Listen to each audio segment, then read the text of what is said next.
Before this story starts, do me a favor. Subscribe and share this video because what you're about to hear is real and most people don't make it through the night after listening. This happened at 3 a.m. And once you hear what I heard, you won't forget your own name being called. Title: I heard my name called at 3 a.m. True story. The first time it happened, I've always been a light sleeper. Not the kind who wakes up at every sound, but the kind who knows when something doesn't belong. That night, I didn't wake up confused or disoriented. I woke up alert, like my body already knew something was wrong before my mind caught up. The room was dark, completely still. Then I heard it. My name. Familiar. It didn't come from inside my head. It wasn't a dream trailing off. It came from somewhere in the room, close enough that I could feel it more than hear it. I didn't move. I didn't respond. I stared at the ceiling, counting my breaths, listening for anything else. My heart was beating fast, but not panicked. More like restrained, as if panic was waiting for permission. The clock on my phone lit up when I tilted it slightly. 3:02 a.m.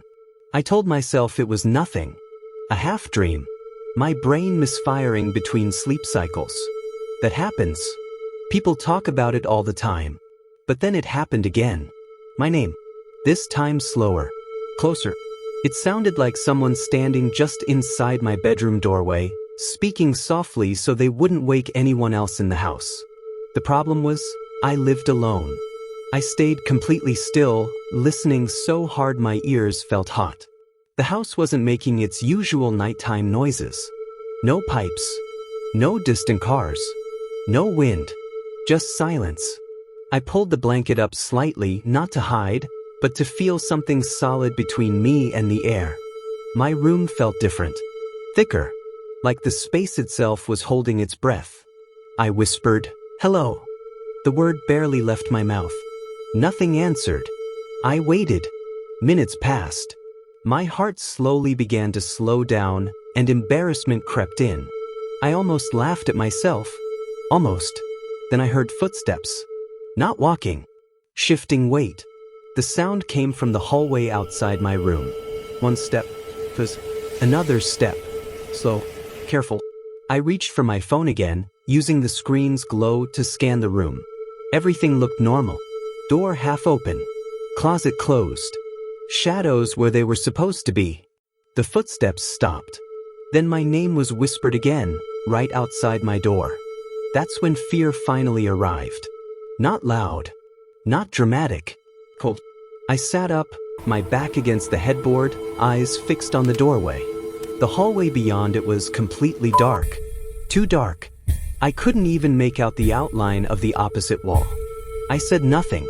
The voice didn't sound threatening. That was the worst part. It sounded patient. Like it had all the time in the world. I grabbed my phone and typed my name into the search bar without even realizing it. Some instinctive attempt to ground myself in something logical. My hands were shaking now. The voice spoke again. This time, it used my name the way my mother does. That specific tone. The one that means come here. My stomach dropped. I didn't answer. I didn't move. I didn't breathe. The silence that followed felt intentional, like the voice was waiting to see what I would do next. After what felt like forever, the sound of footsteps returned, retreating this time, slowly moving down the hallway, away from my room. I stayed awake until sunrise. Every light in the house stayed on. The next morning, I searched every room, every closet, every window. Nothing was disturbed. No signs of entry. No explanation. I told no one. That was my mistake. Because that wasn't the last time I heard my name at 3 a.m. It was just the first. It started answering back. After the first night, I convinced myself it was a one-time thing. That's what you do when something doesn't fit into your understanding of how the world works. You file it away as stress, exhaustion, imagination, anything that lets you keep functioning. I went to work the next day like nothing happened. I spoke to people. I laughed at the right moments. But I didn't sleep. Not really. I stayed awake until almost 2:30 a.m., scrolling on my phone, keeping the lights on longer than usual. When I finally turned them off, the darkness felt heavier than it ever had before. Like the room remembered something I was trying to forget. I lay there, staring at the ceiling, listening to the house. Every sound felt amplified. The refrigerator cycling. The distant hum of electricity. The faint tick of the clock in the living room. Then my phone vibrated. I almost jumped out of bed. It was nothing. Just a notification. Midnight had passed without incident, and I felt stupid for being on edge. I checked the time. 2:58 a.m. My chest tightened. I told myself I was being ridiculous. I turned the phone face down and closed my eyes, forcing myself to breathe slowly. In through the nose. Out through the mouth. I counted backward from 10. That's when I heard it again. My name. This time, it didn't come from the hallway. It came from inside the room. Not loud. Not whispered. Spoken at a normal volume, like someone standing near the foot of my bed. I sat up so fast my vision blurred. The room was empty. I scanned every corner, every shadow, waiting for my eyes to adjust. Nothing moved. Nothing changed. My door was still half open. The hallway beyond it was dark, but not as dark as the night before. I checked the time again. 3:01 a.m. My heart was pounding now. Hard enough that I could feel it in my throat. I whispered my own name quietly, just to hear it spoken out loud, to remind myself what it sounded like. The sound felt wrong in the room. Like it didn't belong there. I waited. Then the voice spoke again. "Can you hear me?"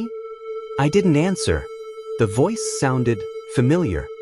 Not someone I knew exactly, but close enough to trigger something in my memory. It carried the same tone as someone trying to be reassuring. I swallowed and said, "Who is this?" The words came out hoarse. There was a pause. Long enough that I hoped I'd imagine the question being asked. Then the voice replied, "It's me." That was it. No explanation. No name. Just certainty. My stomach dropped. I stood up slowly, keeping my eyes fixed on the doorway. Every instinct told me not to move toward it, but staying in bed felt worse. I turned on my bedside lamp. The light filled the room instantly, harsh and unforgiving. The voice stopped. I waited, listening for footsteps. For movement. For anything. Nothing. I walked to the doorway and turned on the hall light. The hallway looked normal. The same pictures on the wall. The same carpet.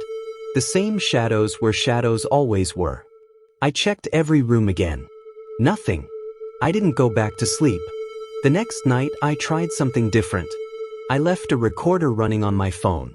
I placed it on my nightstand before bed, screen down, microphone facing the room.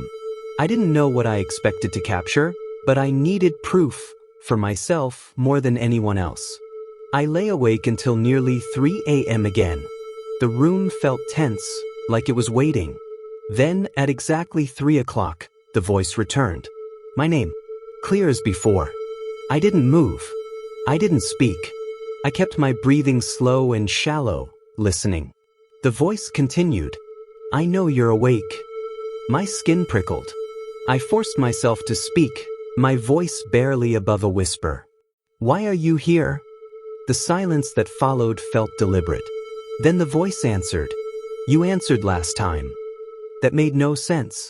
I didn't, I said. Another pause. Yes, the voice replied calmly. You always do. The recorder captured everything. I know that because I listened to it the next morning. My voice was there. But there was something else, too. Another voice, slightly out of sync, delayed by a fraction of a second, almost like an echo. But it wasn't an echo. It spoke independently. It used my name again. And it sounded like me. I stopped answering. By the third night, I wasn't scared in the way people expect fear to look. I wasn't shaking. I wasn't pacing. I wasn't panicking. I was exhausted. There's a point where fear stops feeling sharp and starts feeling heavy. Like carrying something you can't put down. That's where I was. My body felt slow, my thoughts blurred around the edges, and sleep came in short, broken pieces that never lasted long enough to rest. I didn't plan to stay awake that night. I just couldn't sleep. The house felt occupied even when it was quiet. Not noisy, not active, just aware. Every time I closed my eyes, I felt like I was missing something important, like leaving a room before finishing a conversation. I checked the locks again. Windows, doors, everything was secure. I sat on the edge of my bed, phone in my hands, waiting for the clock to change. 2:57 a.m. I remember thinking if it happens again, I won't answer. That thought felt important, like a line being drawn. The room felt colder than usual, though the thermostat hadn't changed. The air felt still, heavy, like it had nowhere to go. Then the clock changed. 3. My name was spoken immediately. No delay this time. No build-up. Just my name, said plainly from the doorway. I didn't turn my head. I didn't speak. The silence that followed felt different than before. Tighter. Expectant. After a few seconds, the voice spoke again. You're awake. It wasn't a question. I stared straight ahead, breathing through my nose, counting each breath like I'd learned to do years earlier during a stressful period in my life. The voice continued. You don't have to pretend anymore. My hands clenched into fists at my sides. The urge to respond was overwhelming, not out of fear, but reflex. The same reflex that makes you answer when someone calls your name in a crowded room. I fought it. Minutes passed. The voice didn't leave. Instead, it changed. It began to sound closer. Not physically, the distance didn't shift, but emotionally. The tone softened. It started using my name the way someone does when they're trying to calm you down. The way someone speaks when they want you to trust them. You're tired, it said. That was true. You don't need to stay awake. I felt my throat tighten. The words landed too accurately, too personally. They weren't threatening. They were persuasive.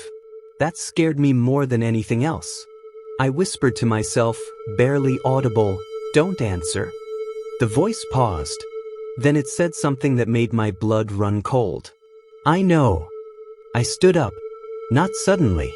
Not dramatically. I stood the way someone does when they've made a decision they don't want to make but know they have to. I turned on every light in the house. Bedroom, hallway, living room, kitchen, bathroom. The voice stopped as soon as the lights came on.